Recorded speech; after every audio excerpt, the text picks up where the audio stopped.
I do. Yeah. Billy was a couple of years younger than me, and we hung out in different circles. So I didn't. We were friends. Don't get me wrong. I'm not saying anything like that. But we were just on the outskirts of not quite in the same groups. So I didn't have a ton of personal interaction with him. But I do remember one thing.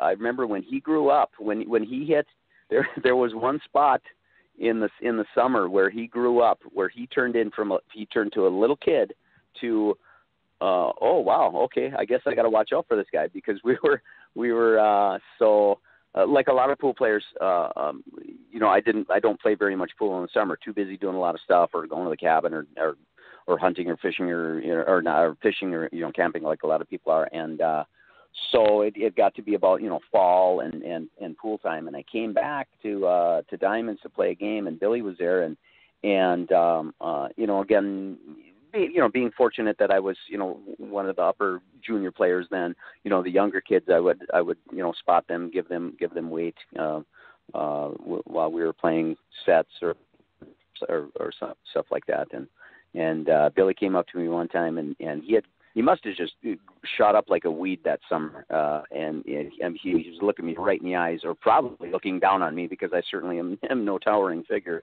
And he said, "Hey, you want to play some?" And I think I was just something.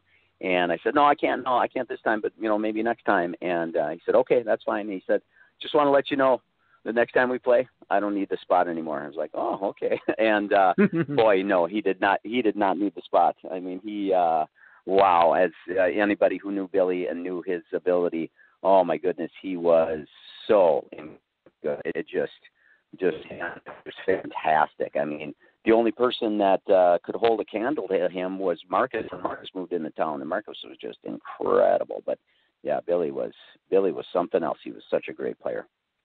Yeah, he really was. He's one of those guys where you can watch a lot of pool players, and you can watch guys run balls and run tables and play really well, but you're just kind of like, okay, yeah, he's pretty good.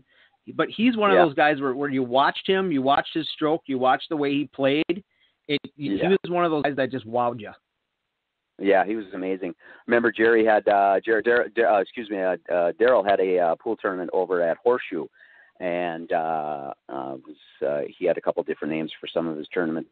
One was like the Super Mega Open or something like that. It was, kind of a fun name. And so there was the Open division and the Masters division. And one thing, Daryl, if I remember correctly, he tried a race to 7 winner breaks in that division, because a lot of times the better players, they want to play winner break, because if you're making a ball on the break and you're a top player, you're going to be running out. Maybe you can run 2, 3, 4 racks and get ahead of your opponent, beat your opponent.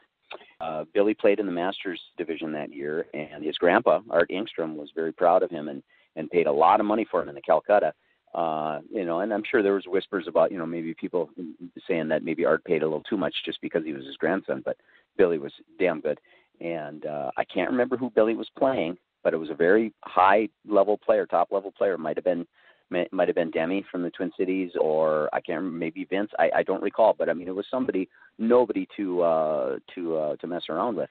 And Billy got down 0-6 to this guy, and Billy had that not a care in the world look on his face like he does all the time, and his opponent, and Billy snapped off 7 games to win. Never let his opponent out of the chair again. So, I mean, he was he was darn good.